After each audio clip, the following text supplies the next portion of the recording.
اعوذ باللہ من الشیطان اللعین الرجیم بسم اللہ الرحمن الرحیم الحمد للہ الذی لا یبلغ مدحتہ القائلون ولا یحصی نعماءہ العادون ولا یؤدی حقہ المجتہدون الذی لا یدرکہ بعد الہمم ولا ینعلہ غوث الفتن الذی لیس لصفتہ حد محدود ولا نعت موجود ولا وقت معدود ولا عجل ممدود فطر الخلائق بقدرتہ ونشر الریاح برحمتہ ووتد بالصخور میدان ارضہ والصلاة والسلام علی سید الانبیاء والمرسلین خاتم النبیین سیدن الممجد بشیرن المسدد نذیرن المؤید المصطفی الامجد المحمود الاحمد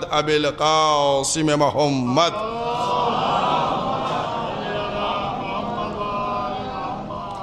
واہل بیتہ طیبین الطاہرین المعصومین المظلومین اما بعد فقد قال اللہ سبحانہ تبارک و تعالی فی کتابہ المحکم و خطابہ المتقن و قولہ الاحسن بسم اللہ الرحمن الرحیم لقد ذرانا لجہنم کثیرا من الجن والانس لهم قلوب لا يفقهون بها ولهم اعین لا يبصرون بها ولهم اذان لا يسمعون بها اولئک کالانعام بل هم اضل اولئک هم الغافلون۔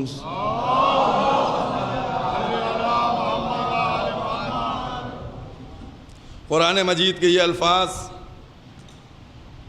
جو 7واں سورہ اعراف اور آیت کا نشان 179 جس میں پروردگار عالم ارشاد فرما رہا ہے لَقَدْ ذَرَانَا لِجَهَنَّمَ كَثِيرًا مِّنَ الْجِنِّ وَالْإِنسِ، جناتوں اور انسانوں کی اکثریت ایسی ہے وہ جہنم میں جائے گی۔ لَهُمْ قُلُوبٌ لَا يَفْقَهُونَ بِهَا، ان کے پاس دل ہے وہ غور و فکر نہیں کرتے۔ لَهُمْ أَعْيُنٌ لَا يَبْصَرُونَ بِهَا، ان کے پاس آنکھیں ہیں لیکن وہ دیکھتے نہیں۔ وَلَهُمْ آذَانٌ لَا يَسْمَعُونَ بِهَا، ان کے پاس کان ہیں وہ سنتے نہیں۔ اولئک کالانعام، یہ جانوروں کے مثل ہیں۔ بل ہم اضل، بلکہ یہ اس سے بھی بدتر ہیں۔ اولئک هم الغافلون، یہ سب بے خبر ہیں، غافل ہیں۔ یہ لفظی ترجمہ برابر سے مکمل طور سے آپ کے سامنے بیان کیا گیا، اور اس بات کی طرف بار بار یہ بتایا جا رہا ہے کہ پروردگار عالم نے قرآن کریم کے ذریعے سے لوگوں کی ہدایت کی، لوگوں کو راستہ دکھانے والے بھیجے، لیکن اگر آپ غور کیجئے تو خود قرآن کریم یہ کہہ رہا ہے، قرآن کریم میں واضح ہے۔ میں چھوڑیے، لائٹ آئے گی جائے گی سب تو ہوتا ہی رہتا ہے، ایک صلوات پڑھیے محمد والے محمد پر،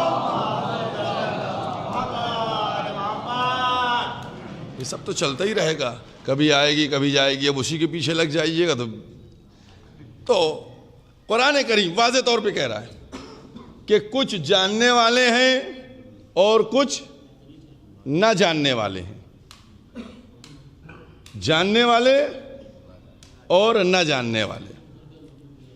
اب جو جاننے والے ہیں وہ اتنا جانتے ہوں کہ جب نہ جاننے والے ان سے پوچھیں تو وہ ان کو بتلا دیں۔ بہت غور کیجئے گا، دیکھیے، وہ جاننے والے اتنا جانتے ہوں، اب نہ جاننے والے کون ہوں گے؟ نہ جاننے والے کون ہوں گے؟ نہ جاننے والے چین کے بھی لوگ ہوں گے، نہ جاننے والے جاپان کے بھی لوگ ہوں گے، نہ جاننے والے رشیا کے بھی ہوں گے، ہر ملک کے ہوں گے۔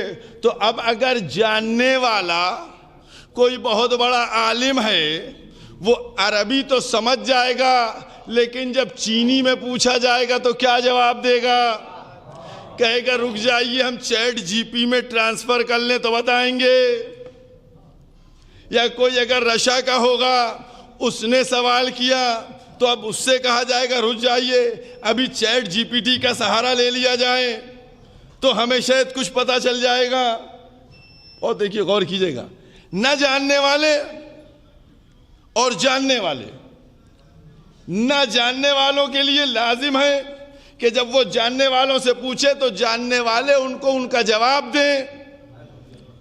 اب اگر جاننے والے کسی بھی مرحلے میں یہ آ کر کہیں کہ ہم رک جائیے، ہم تو ایک چھوٹی سی مثال دے دوں، 2 جملوں کی، ایک صلوات پڑھیے محمد والے محمد پر، یہ دروازہ کھلوا دوں۔ تو جب ایک بہت چھوٹی سی مثال ہے آپ کے سامنے، اور دیکھیے وہ مثال کیا ہے۔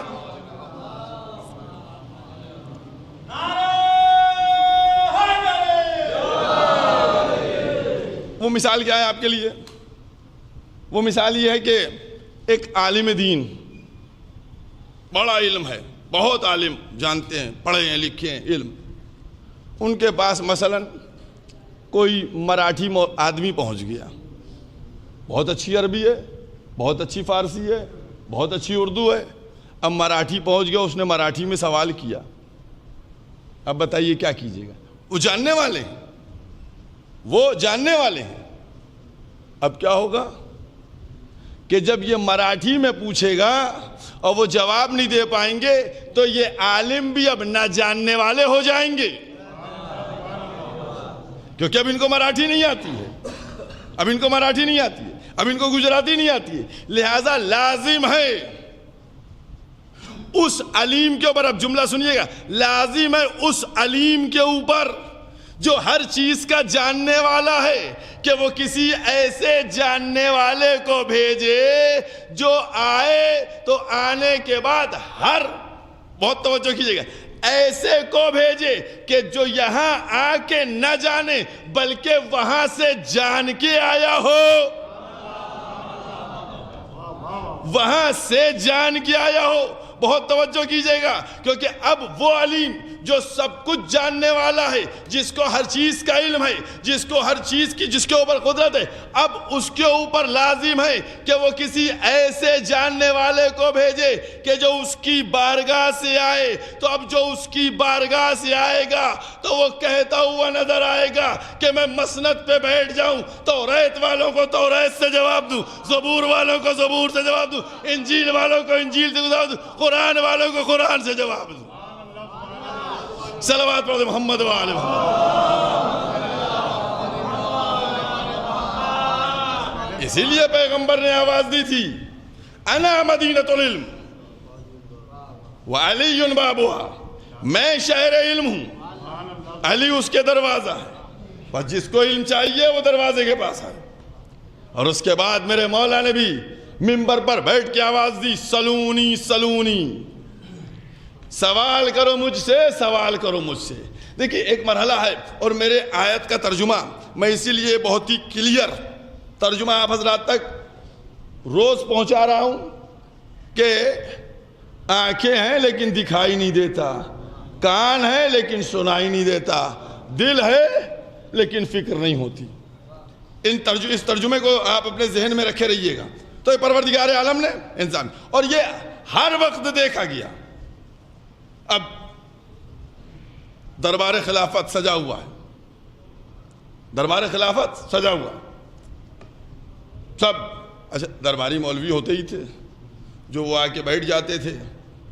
اب وہ الگ بات ہے، جملہ سنیے گا، وہ الگ بات ہے کہ بیٹھتے تو دربار میں ضرور تھے، لیکن ان کے فیصلے کسی کام کے نہیں ہوتے تھے، فیصلہ پھر اسی سپریم کا مانا جاتا تھا۔ اب بیٹھے بولا، اتنے میں ایک عیسائی آ گیا، اور عیسائی آنے کے بعد خلیفہ وقت بھی بیٹھے ہوئے، علماء بھی بیٹھے ہوئے درباری، وہ عیسائی آ گیا، کہہ رہا میرا ایک سوال ہے۔ پوچھا کیا سوال ہے تمہارا؟ کہا ان مولاناؤں کی طرف، علماء کی طرف، تم لوگ مانتے ہو پیغمبر اسلام کو، محمد کو؟ کہا ہاں ہم لوگ سب مانتے محمد کو۔ تو وہ بولا کہ ہم محمد کو نہیں مانتے۔ تو ان لوگوں نے کہا تم عیسائی ہو، تم نہیں مانتے ہو۔ پھر اس کے بعد پلٹ کے اس نے ایک دفعہ پھر سوال کیا، کہا یہ بتاؤ تم عیسیٰ کو مانتے ہو؟ عیسائی ہے، تم عیسیٰ کو مانتے ہو؟ سب نے کہا ہاں ہم عیسیٰ کو نبی مانتے ہیں۔ کہا اچھا یہ بتاؤ عیسیٰ زندہ ہیں یا مر گئے؟ تو سب نے جواب دیا عیسیٰ زندہ ہیں۔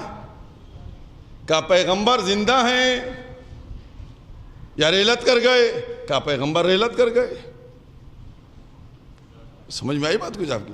دیکھا کیسا سوال اس کا چل رہا ہے۔ کہا پیغمبر زندہ ہیں یا نہیں؟ کہا نہیں، وہ گزر گئے۔ کہا جب ہمارا اور تمہارا دونوں کا یہ یقین ہے کہ عیسیٰ زندہ ہیں اور عیسیٰ کو مانتے ہیں، تو تم بتاؤ زندہ کی پیروی کرو گے یا مردہ کی؟ کیسے لا کے پھنسایا اس نے، سمجھ گئے آپ؟ جو ان مولویوں نے سنا، درباری والوں نے تو پریشان ہو گئے کہ یہ کہاں اس نے لا کے کھڑا کر دیا۔ اب سب ایک دوسرے کا منہ دیکھ رہے ہیں، کوئی جواب نہیں دیتے بن رہا ہے، کیا جواب دیا جائے اس کا؟ سب بادشاہ کی طرف مخاطب ہوئے۔ کہا بادشاہ، خلیفہ مامون تھا، کہا اس کا جواب دینا ضروری ہے۔ کہا تو بھائی دیجیے آپ لوگ جواب اس کا۔ کہا اگر اس کا جواب نہیں دیا گیا تو پورا شہر عیسائی ہو جائے گا۔ جواب آپ نے سنا اس کا سوال کیا تھا؟ کہا جب دونوں عیسیٰ کو مانتے ہیں اور عیسیٰ زندہ بھی ہیں، محمد دنیا سے گزر گئے، تو اب زندہ کو مانو اور دونوں کا اسی پہ یقین ہے۔ اب اس کے کیا جواب دے سکتے ہیں؟ خیر ان لوگوں نے بھی ہاتھ کھڑے کر دیے کہ نہیں بھیا ہم نہیں بتا سکتے۔ اتنے میں اس میں سے ایک مولوی بولا کہ پریشان نہ ہو، ابھی محمد کا بیٹا زندہ ہے۔ صلوات پڑھیے محمد والے ہوں۔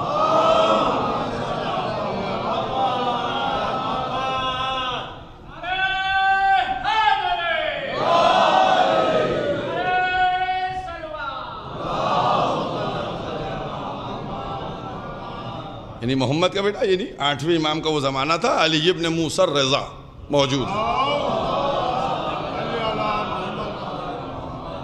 اب دیکھیے وہی آئے، امام کو بلا گیا، امام تشریف لے کے آئے۔ جب امام آئے تو وہی انداز ہے جو دادا کا تھا، سلونی کا مزداق بنے ہوئے تشریف لا رہے ہیں۔ آئے، آنے کے بعد بیٹھ گئے، سب نے احترام کیا، اس کے بعد بیٹھ گئے۔ اب امام یہ نہیں جانتے تھے کہ سوال کیا ہے، اور یہ عیسائی یہ نہیں جانتا تھا کہ یہ کون ہے۔ یہ دونوں امام کو کیونکہ جاننا بھی نہیں تھا، امام نے یہ بھی نہیں پوچھا تھا بھائی مسئلہ کیا ہے، امام نے یہ بھی نہیں پوچھا مسئلہ کیا ہے۔ آئے امام، آنے کے بعد خاموشی کے ساتھ بیٹھ گئے۔ وہ بیٹھ گیا، وہی اپنے اجداد کی کا سوال کرو، کیا سوال ہے تمہارا؟ اب دیکھیے گا سوال کیا ہے۔ اس نے وہی سوال دہرایا، اس نے اللہ کے ولی کے سامنے وہ سوال دہرا دیا جو درباری مولویوں سے کیا تھا۔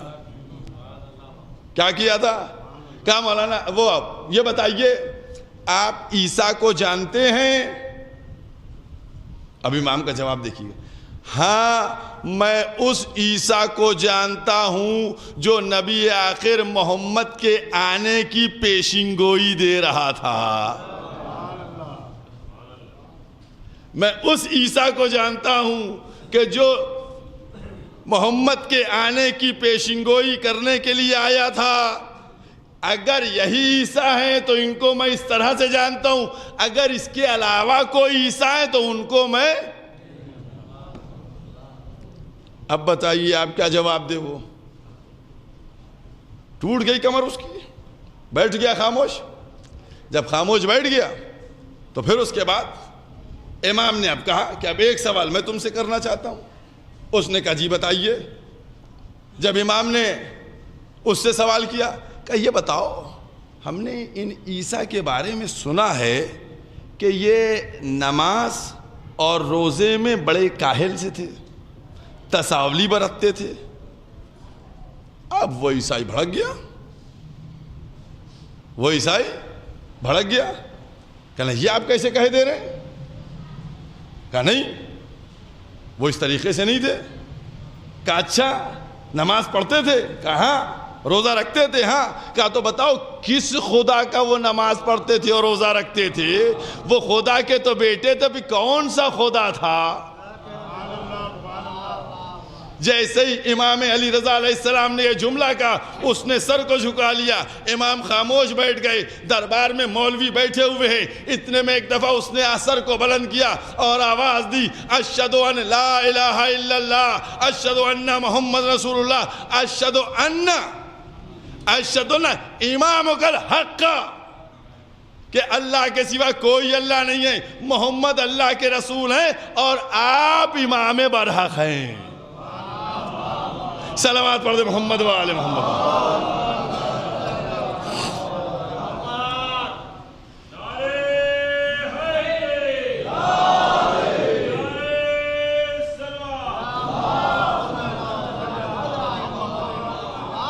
آپ نے غور نہیں کیا، مولوی بیٹھے ہوئے ہیں، دربار میں سب موجود ہیں، اس نے کیا کہا؟ لا الہ الا اللہ، یعنی اللہ کی الوہیت کی گواہی دی، محمد رسول اللہ، محمد کی نبوت کی گواہی دی، اور اس کے بعد تیسری گواہی امامت کی اس نے دی۔ ارے کوئی تو مولوی بولتا کہ اے مامون یہ بدعت ہے تیسری گواہی، لیکن سب بیٹھے رہے اور تیسری گواہی ہوتی رہی۔ اور اسی لیے اب آئیے میری اس آیت کی طرف جو خالق نے کہا تھا نا کہ دل ہے لیکن غور نہیں کرتے، کان ہے لیکن سنتے نہیں، آنکھیں ہیں لیکن دیکھتے نہیں، ارے جانور سے بھی بدتر ہیں۔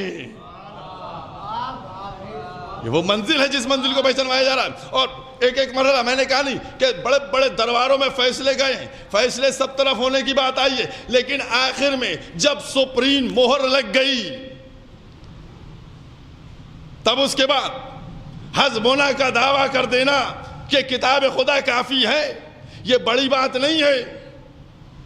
کتاب کو سمجھ لینا، کتاب کو جاننا، کتاب کے رموز سے آشنا ہونا، یہ اہمیت کی حامل ہے۔ آپ کہیں گے کیا مطلب؟ میں کہوں گا مطلب بالکل کلیئر ہے، اگر آ کر دیکھنا ہو دیکھو۔ دربار میں پہنچا ایک مسئلہ، سب کا سنا ہوا واقعہ، پورا واقعہ نہیں سناؤں گا۔ پہنچا دربار میں واقعہ، دو عورتوں کی ایک ساتھ ولادت ہوئی، ایک کیا لڑکا ہوا ایک کیا لڑکی ہوئی۔ دربار میں قضیہ پہنچا، فیصلہ نہیں ہو پایا، مولا کے پاس آیا فیصلہ۔ مولا نے 2 شیشیاں منگوائیں، سنا ہے نا واقعہ، یہ شیشیاں منگوائیں، دے دی۔ اس کے بعد مولا نے فیصلہ کر دیا، لڑکا اس کا ہے لڑکی اس کی ہے۔ دونوں خوشی خوشی لے کے چلی گئیں، دونوں خوشی خوشی لے کر چلی گئیں، کیونکہ معلوم تھا کہ ہاں میری لڑکی ہے، ہاں میرا لڑکا ہے، یہ جانتی تھی دونوں، لہذا فیصلہ درست ہو گیا۔ لیکن جو منافق بیٹھے تھے نا، ان کے دلوں میں یہ کہاں سے فیصلہ کر دیا آپ نے؟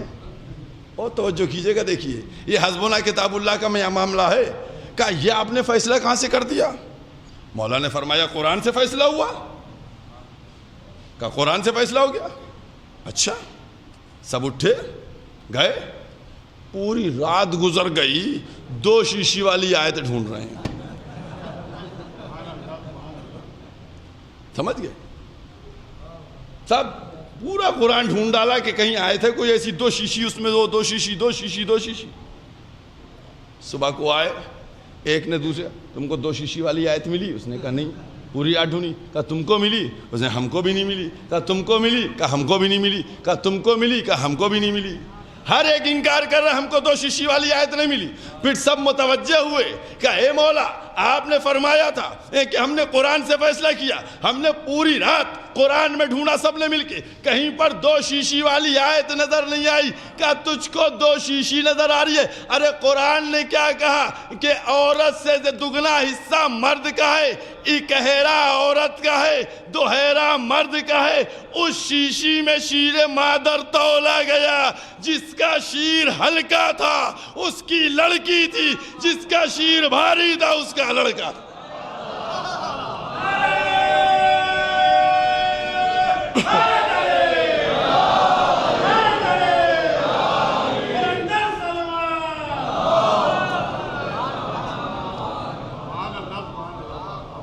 اور فکر ہے آپ نے, یہ وہ منزل ہے جس منزل کو پہچانوایا, یہ عظمت ہے. اور یاد رکھیے گا, آپ کو دین ملا کہاں سے؟ کہاں سے ملا؟ آپ اگر غور کیجئے تو آپ کو جتنی بھی چیزیں ملی ہیں اس کے 3 سورس ہیں. 3 سورس ہیں. جو کچھ بھی آپ کو ملا, یا آپ کو مفسر نے بتایا تفسیر کے ذریعے سے, ٹھیک, یا آپ کو محدث نے بتایا حدیث کے ذریعے سے, یا آپ کو مورخ نے بتلایا تاریخ کے ذریعے سے. یہی تو ہوتا ہے نا, مفسر یہ بیان کر رہے ہیں, مفسر نے یہ بتایا, مفسر نے یہ بتایا, مفسر نے یہ لکھا, یا تو یہ ہوتا ہے. اور توجہ کیجیے گا, یا یہ کہا جاتا ہے کہ حدیث میں یہ ہے, حدیث میں یہ ہے, حدیث میں یہ, یا یہ کہا جاتا ہے تاریخ میں یہ ہے, تاریخ میں یہ ہے, تاریخ میں یہ ہے. اس کے علاوہ کوئی چوتھا سورس ہے؟ کوئی چوتھا ٹھکانہ ہے جہاں سے آپ کو دین ملتا ہو؟ نہیں. یا مفسر بتائے گا, یا محدث بتائے گا, یا مورخ بتائے گا. ان تینوں کے علاوہ کوئی سورس نہیں ہے. اب آئیے اور بات کرتے ہیں مفسر سے. اے مفسر, تم یہ بتاؤ دین کب مکمل ہوا؟ کہا 18 ذی الحجہ غدیر کو. اے مفسر, تم یہ بتاؤ اللہ دین سے راضی کب ہوا؟ کہا 18 ذی الحجہ غدیر کو. مفسر, تم یہ بتاؤ کہ نعمتیں کب تمام ہوئیں؟ کہا 18 ذی الحجہ غدیر کو. بہت توجہ کیجئے گا. دیکھیے میں کہاں تک لے آیا ہوں بات کو.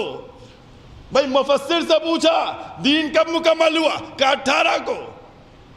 کہ اللہ راضی کب ہوا؟ کہا 18 کو. کہ نعمتیں کب تمام ہوئی؟ 18 کو. اب مفسر ہو گیا. اب محدث سے پوچھئے, اے محدث, تم یہ بتاؤ حدیث کے ذریعے دین کب مکمل ہوا؟ کہا 18 کو. نعمتیں کب تمام ہوئی؟ کہا 18 کو. کہ اللہ راضی کب ہوا دین سے؟ کہا 18 کو.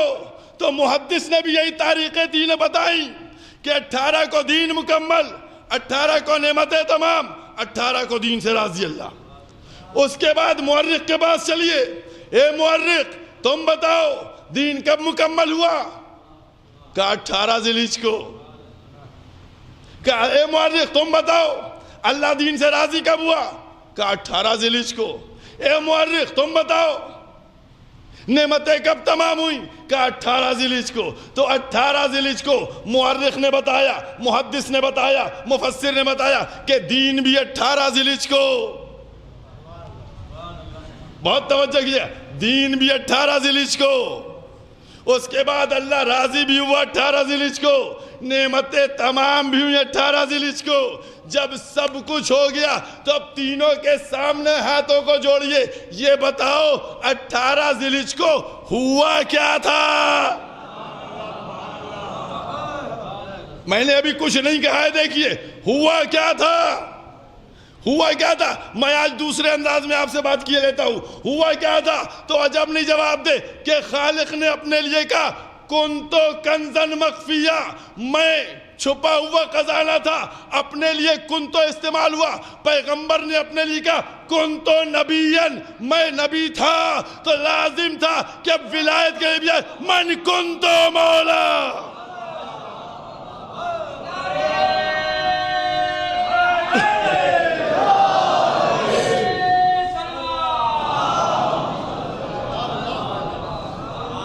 ایک بلند آواز سے صلوات پڑھ دیں محمد والے.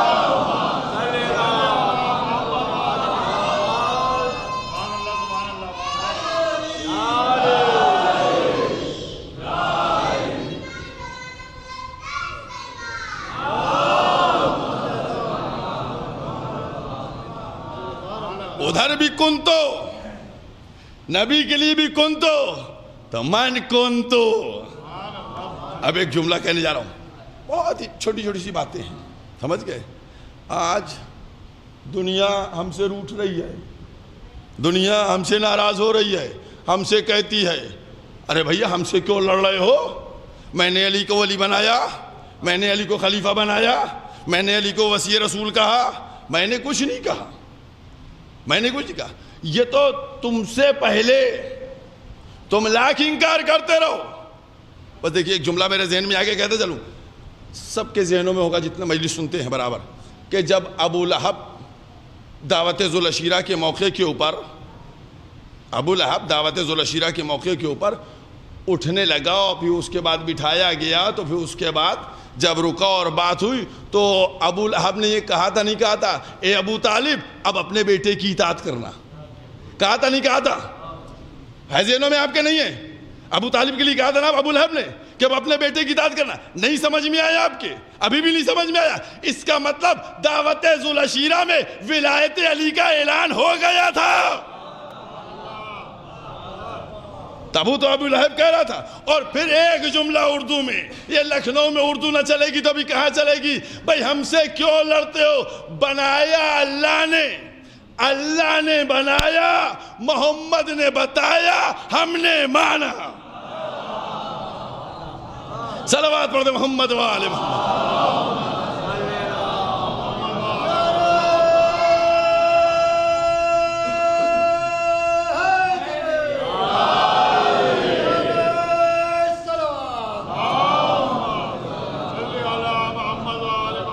بس ایک مرحلہ اور بیان کر دو۔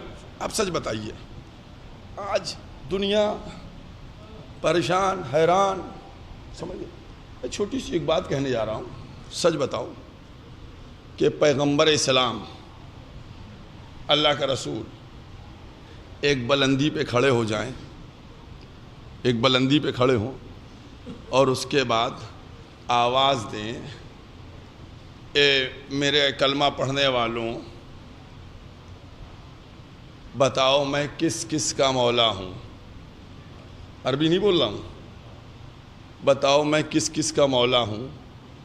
خدا کی قسم، اللہ کی قسم، قرآن کی قسم، آدم ادھر سے بولیں گے آپ میرے مولا، نوح ادھر سے بولیں گے آپ میرے مولا، ابراہیم ادھر سے بولیں گے آپ میرے مولا، موسیٰ ادھر سے بولیں گے آپ میرے مولا، عیسیٰ ادھر سے بولیں گے آپ میرے مولا، یوسف ادھر سے بولیں گے آپ میرے مولا۔ ایک کم 1,24,000 انبیاء آوازوں کو بلند کر کے ملا کر کہیں گے اے اللہ کے رسول آپ میرے مولا، آپ میرے مولا، اور پھر رسول کہے من کنتو مولا۔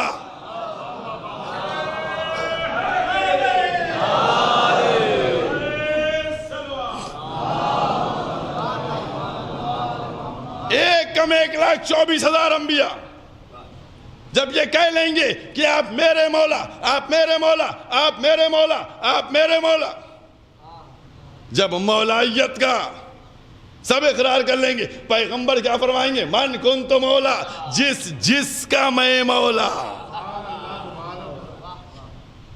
اب اردو کا لفظ کہا، اب آپ کو سمجھنا چاہیے تھا لیکن نہیں سمجھے، لہذا پھر تاکید کر کے سمجھا دیتا ہوں۔ ایک صلوات پڑھیں محمد والے محمد۔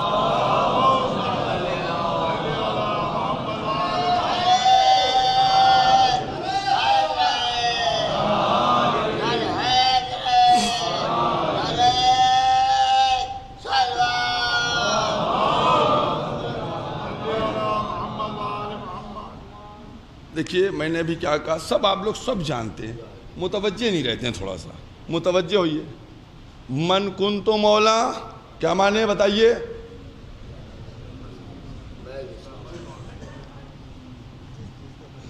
جس کا۔ اچھا یہ بتائیے، یہ جو لوگ مولا کو مولا نہیں مانتے ہیں تو ان کے بارے میں آپ کا کیا نظریہ ہے؟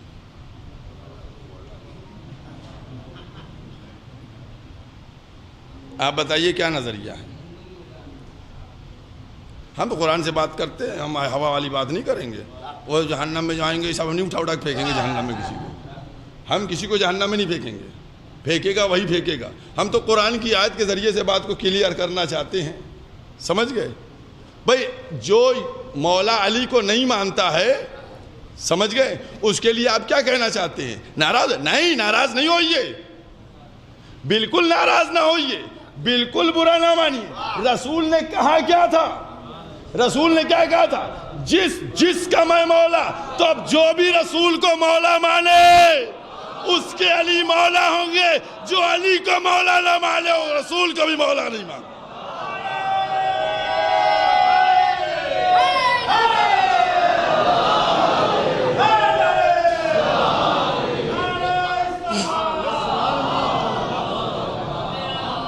اب جو علی کو مولا نہ مانے اس نے رسول کو بھی مولا نہیں مانا. اور ویسے بھی وہ مولا مانتے کہاں ہیں؟ وہ تو کبھی بڑا بھائی بنا لیتے ہیں، کبھی اپنا جیسا بنا لیتے ہیں، سمجھ گئے، کبھی اپنا دوست بنا لیتے ہیں. ہم نے تو نبی کو مولا بھی مانا، آقا بھی مانا. اور اب میں قرآن سے بھی کہہ دوں، آپ نے کیا کہا؟ علی مولا ہے نا، اب نہیں مولا ہے. اب جا کر قرآن سے دیکھیے گا، نہ ہو تو میرا دامن پکڑ لیجئے گا. اب قرآن کیا کہتا ہے؟ کہتا ہے کافروں کے پاس مولا نہیں ہوتا. اب جہاں مولا نہیں ہے،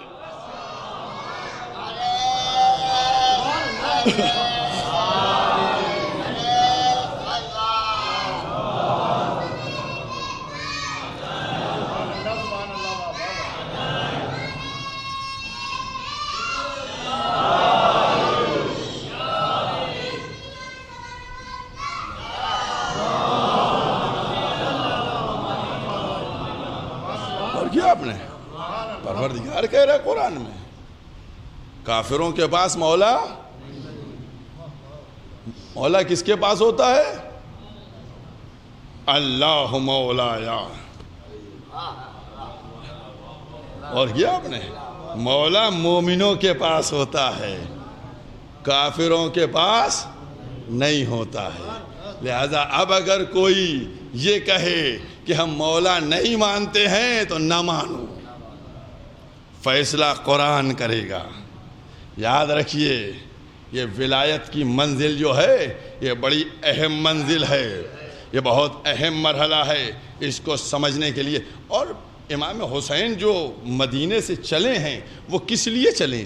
وہ آج دنیا کلمے کی بات کرتی ہے، اسلام کی بات کرتی ہے، شریعت کی بات کرتی ہے. قسم خدا کی حسین شریعت بھی ہیں، حسین ہی کلمہ ہیں، حسین ہی دین ہیں. اگر نہ ہوتے حسین تو نہ دین ہوتا، نہ شریعت ہوتی، نہ کلمہ ہوتا.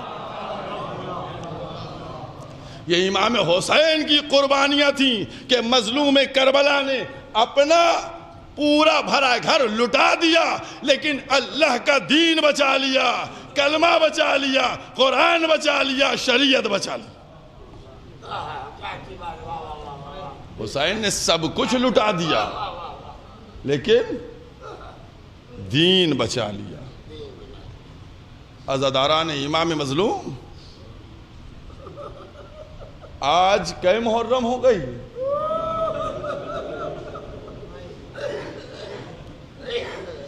یہ جو آسمان پہ سورج نظر آ رہا ہے یہ کئے محرم کا ہے؟ عزاداروں 3 محرم ہو گئی ہے. یہ ایام اس غریب ماں کو پرسے کے ہیں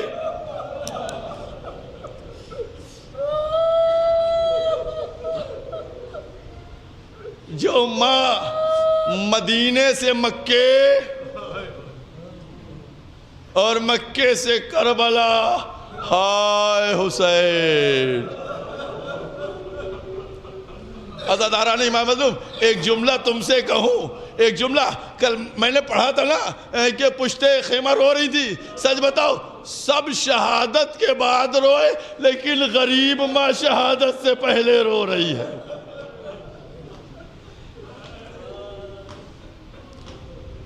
جزاکم اللہ. بہت اطمینان سے مصائب پڑھوں گا، مصائب اطمینان سے پڑھوں گا کہ شاید ایک آنسو نکل آئے، اس غریب ماں کو پرسا ہو جائے. عزاداروں کبھی گریہ میں اور مصائب میں بخل نہیں کرنا، بخل نہیں ہونا چاہیے، کیونکہ اس ماں کی تمنا ہے جس ماں نے صرف بابا سے یہی حسرت بھری کہا تھا روئے گا کہو.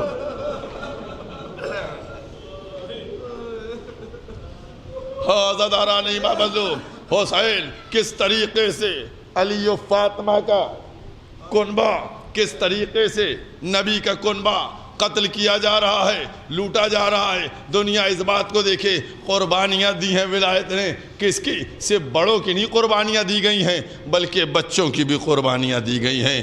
کم سن بچے بھی، چاہے 6 مہینے کا اصغر ہو اور چاہے 7 سال کے ابراہیم ہو یا 8 سال کے محمد ہوں. عزاداران امام مظلوم، میں نے جو 2 نام لیے ہیں نا، یہ ناموں تک آپ کا ذہن پہنچا یا نہیں پہنچا مجھے نہیں معلوم ہے، لیکن میں اتنا بتا دوں یہ 2 بچے ایسے تھے جو یتیم تھے. کبھی ان کا نام کوئی نہیں لیتا ہے، جہاں لکھا جاتا ہے یتیمان مسلم. عزاداران امام مظلوم، میں اکثر یہ 3 یا 4 تاریخ میں ان بچوں کا تذکرہ ضرور کرتا ہوں. ذرا ان بچوں کی غربت کا اندازہ لگا لو قسم خدا کی. جب باپ دنیا سے چلے گئے، جناب مسلم کو شہید کر دیا گیا. اب ابن زیاد کہتا ہے کہ ذرا ان بچوں کو تلاش کرو جو مسلم کے ساتھ بھی آئے تھے، وہ ہوں گے یہی. اور دونوں بچے قاضی شورے کے مکان میں، شورے ڈر رہا ہے. بچوں کو بلایا، جناب مسلم شہید ہو گئے. بچوں کو بلایا، بلانے کے بعد بٹھایا. ایک دفعہ بچوں کے سر پہ ہاتھ پھیرا. بچوں نے شورے کے چہرے کو دیکھا، کیا میرے بابا دنیا سے چلے گئے؟ اللہ اکبر، یہ بنی ہاشم کے بچے ہیں عزاداروں. کیا بابا دنیا سے چلے گئے؟ کہا ہاں، تمہارے بابا کو ابن زیاد نے شہید کر دیا. کہا اب تمہاری تلاش ہو رہی ہے اور ہمارے گھر پر بھی محاصرہ ہے. اس کو اگر شک ہو گیا تو ہم کو بھی گرفتار کر لے گا، ہم کو بھی قتل کرا دے گا اور تم لوگوں کو بھی قتل کرے گا. میں نے معلوم کیا ہے کہ آج ایک قافلہ مدینے کی طرف جا رہا ہے، لہذا آج شب میں تم لوگ اس قافلے کے ذریعے سے مدینے چلے جاؤ.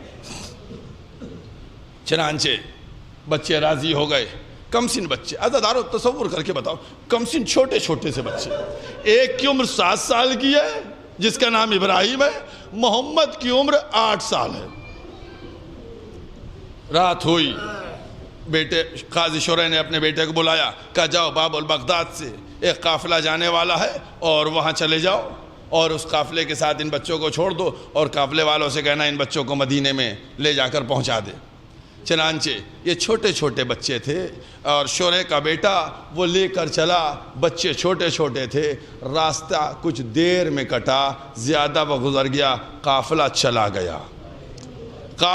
گیا. جیسے ہی بچہ، اس کا بیٹا ان دونوں بچوں کو لے کر پہنچا، اس نے سامنے غبار قافلہ کو دیکھا. کہا دیکھو وہ قافلہ جا رہا ہے، تم لوگ جلدی جلدی چلو اور اسی کے ساتھ شامل ہو جانا، تم کو مدینے لے کے چلا جائے گا. قاضی شورے کے بیٹے نے بچوں کو چھوڑ دیا. چھوٹے چھوٹے بچے رات کی تاریکی نلے قدموں سے چل رہے ہیں. اے عزادارو، قافلہ نکل گیا، بچے رہ گئے.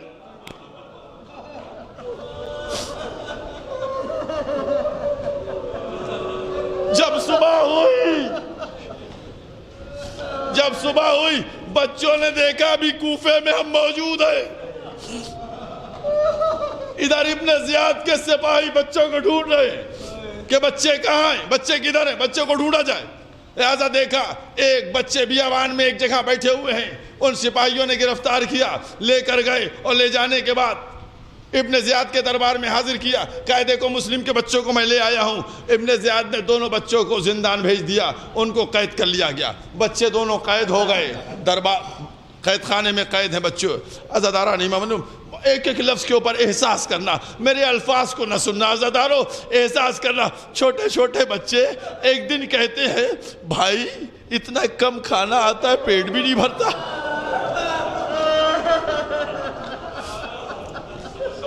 بھائی پانی کے لیے اتنا کم پانی آتا ہے کہ پیاز بھی نہیں بجھتی.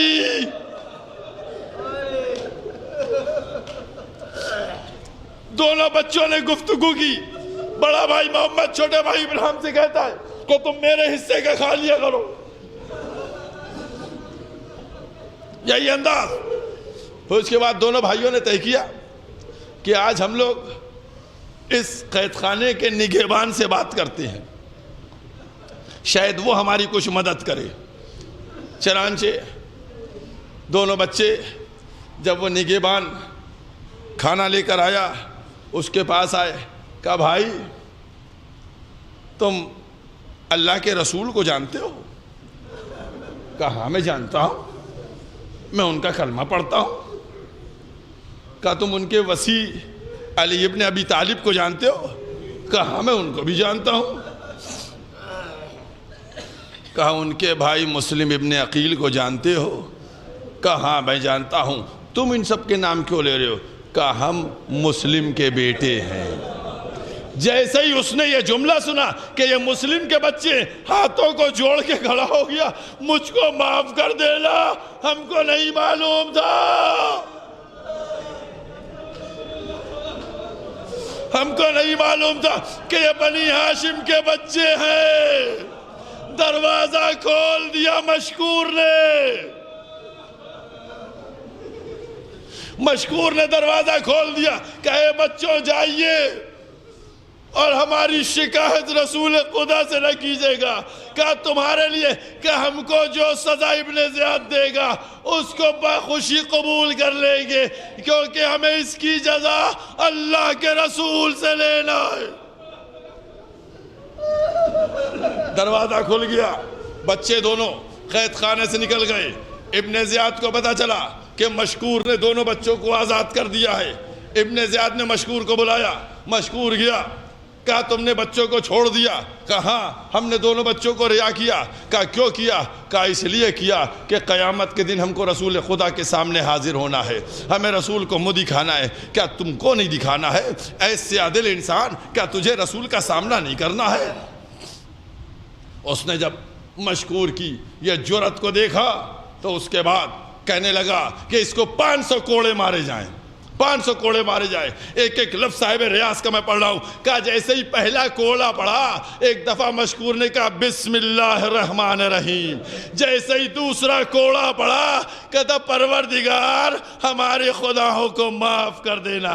جیسے ہی تیسرا کوڑا پڑا کہا اے اللہ کے رسول ہم آپ کی اطاعت کے لیے یہ کوڑے کھا رہے ہیں. اور اس کے بعد جیسے ہی کوڑا چوتھا پڑا کہا اے پروردگارا ہم کو قیامت کے دن غلام آل محمد میں شمار کرنا. پھر مشکور خاموش ہو گیا، پھر مشکور نہیں بولا، خاموش ہو گیا.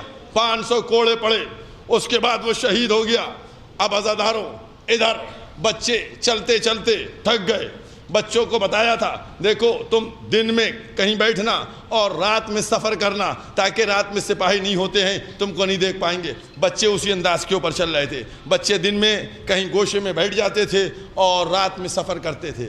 ایک دن بچے چلتے چلتے ایک نخلستان یعنی کھجوروں کا جو باغ تھا وہاں تک پہنچ گئے. ادھر سورج نکلنے والا تھا. بچے جو ہیں نماز وغیرہ سے جب فارغ ہو گئے تو بچوں نے انہی کھجور کے پیڑوں کے اوپر چڑھ کر سوچا کہ ہم چھپ جائیں.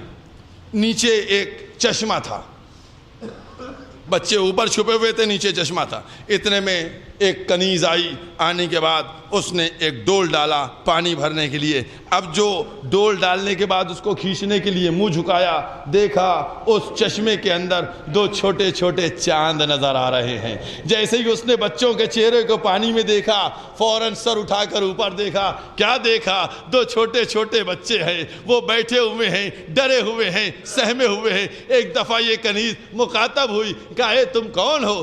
کہا تم ہم کو مارو گی تو نہیں؟ کہا تم کون ہو؟ کہا تم ہمیں ابن زیاد کے پاس تو نہیں لے جاؤ گی؟ جزاکم اللہ. ایک ایک بات کر رہے تو دونوں چھوٹے چھوٹے بچوں نے آواز دی ہم مسلم کے یتیم بچے ہیں.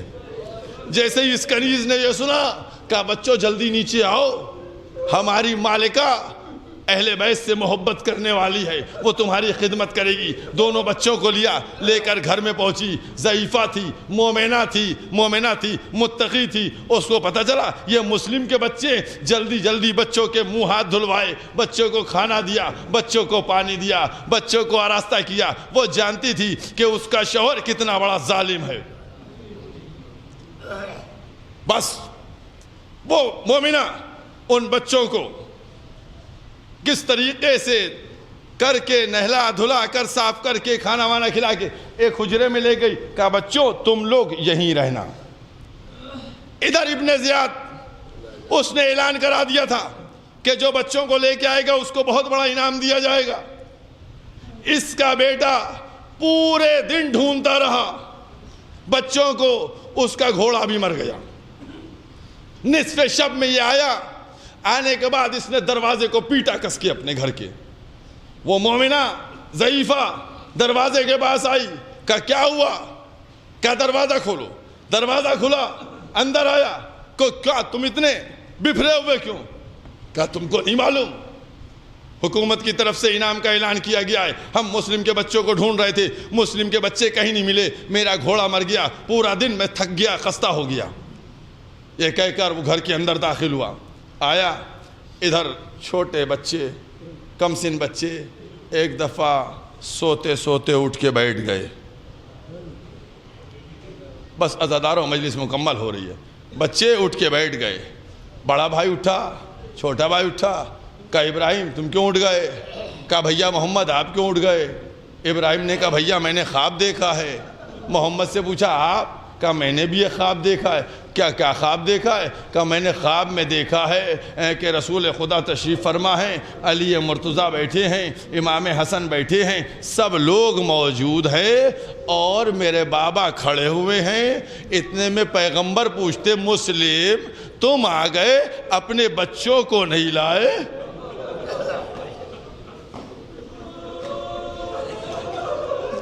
بس عزاداروں مجلس مکمل ہو رہی ہے، مجلس مکمل ہو رہی ہے۔ کہا اپنے بچوں کو نہیں لائے؟ جناب مسلم نے کہا آقا ابھی میرے بیٹے آتے ہوں گے، ان قریب وہ آنے والے ہیں۔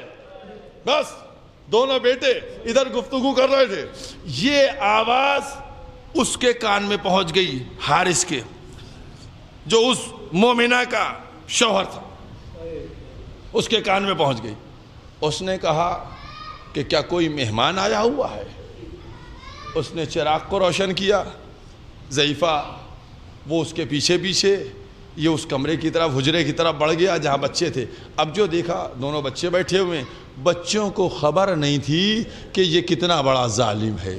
وہ تو جو اس کی زوجہ کی کیفیت جان رہے تھے ویسے ہی سمجھ رہے تھے یہ بھی ہوگا، لیکن عزاداروں بچوں نے کہہ دیا ہم مسلم کے یتیم ہیں۔ اے عزاداروں دونوں بچوں کو پکڑا، گھسیٹتا ہوا لایا، تم میرے گھر میں بلا لیے ہو، ہم پورے میں ڈھونڈ رہے۔ بس عزاداروں ایک منزل ہے جس منزل کو بیان کرنا ہے اور مجھ میں بھی قوت اب نہیں بچی مسئلہ پڑھنے۔ عزادارانی معلوم دونوں بچوں کا روضہ جو ہے، جو عراق گیا ہوگا اس نے دیکھا ہوگا، جو نہیں گیا ہوگا پروردگار اس کو جلد سے جلد زیارت سے مشرف کروا دے۔ پر بچوں کے مسیب میں دونوں کے روضے ہیں۔ عزاداران ایمان بدلو، اب وہ جملہ دونوں بھائی ان کو گھسیٹا، ایک ستون سے باندھ دیا۔ جیسے ہی صبح ہوئی لے کے نکلا اور فرات کے کنارے لے کے آیا، اور لانے کے بعد غلام سے کہا ان کو قتل کرو۔ غلام جیسے ہی سامنے آیا تلوار لے کے، ایک دفعہ بچوں نے کہا کہ تم کیا مؤذن رسول بلال کو جانتے ہو؟ وہ حبش کے رہنے والے تھے۔ ایک دفعہ غلام بولا کہ تم ان کی بات کیوں کر رہے ہو بلال کی؟ کہا کہ وہ ہمارے رسول کے مؤذن تھے، ان سے تمہاری صورت مل رہی ہے۔ جیسے ہی یہ سنا غلام نے پوچھا تم ہو کون؟ کہا ہم آل رسول ہیں۔ جیسے ہی آل رسول کو سنا غلام نے تلوار کو پھینک دیا، کہ میں ان بچوں کو نہیں قتل کروں گا، مجھے رسول کے سامنے قیامت میں جانا ہے۔ اس کے بعد بعض روایات میں ملتا یہ کہ وہ فرات میں پھان کے دوسری طرف نکل گیا، بعض روایات کے مطابق اس کو حارث نے قتل کر دیا۔ اس کے بعد بیٹے سے مخاطب ہوا، یہ جنون دیکھیے گا دشمن علی محمد پر کہ کتنا جنون ہے دشمنی کا اس کو۔ اس کے بعد اس نے بیٹے سے کہا بیٹا ان کو قتل کرو۔ بیٹے نے کہا ہم ان کو قتل نہیں کریں گے۔ اس نے بیٹے کو بھی قتل کر دیا۔ اب تلوار لے کے وہ آگے بڑھا، جیسے ہی وہ تلوار لے کے آگے بڑھا وہ ضعیفہ بیچ میں آ گئی۔ کہا ان بچوں نے کیا خطا کی ہے، ان کو زندہ لے جا دربار میں، ہو سکتا ہو ابن زیاد ان کو چھوڑ دے۔ اس کو انعام کی اتنی ہوس تھی، وہ سننے کے لیے تیار نہیں تھا۔ اس نے اس ضعیفہ کو زخمی کیا، ضعیفہ ایک طرف گر گئی۔ بس عزادارو ایک دقیقہ مصائب کا، بس بچوں کی طرف آیا۔ اب بچوں سے کہتا کیا ہے، قتل کرنے کے لیے آگے جیسی بڑھا۔ عزاداران معلوم ایک چھوٹا سا جملہ ہے، احساس کر لو قسم خدا کی، 7 سال کا بچہ 8 سال کا بچہ، 7 سال کا بچہ 8 سال کا بچہ، وہ کیا کہہ رہا تھا، مجھے انعام چاہیے۔ ایک دفعہ دونوں بچے ہوئے کہ اگر تجھ کو دولت چاہیے ہے نا تو ہم کو قتل نہیں کر، ہم کو کسی بازار میں بیچ دے، ہم کو بیچ دے، تجھے دولت مل جائے گی۔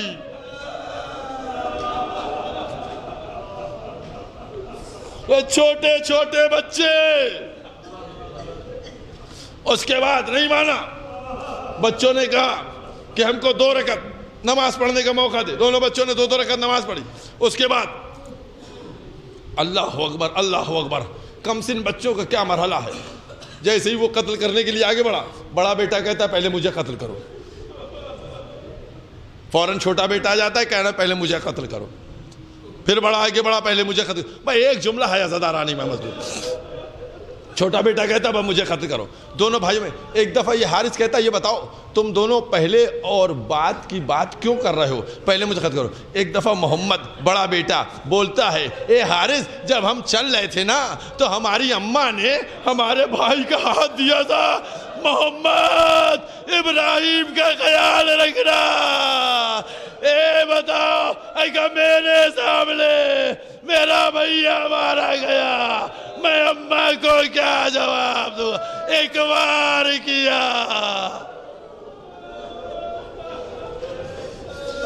جزاکم اللہ۔ مجلس ختم ہو گئی، ایک بار کیا، محمد کے سر و تن میں جدائی ہو گئی، سر کو کنارے رکھا، جسم کو فرات میں پھینکا، لیکن فرات میں گیا جسم بڑھتا نہیں۔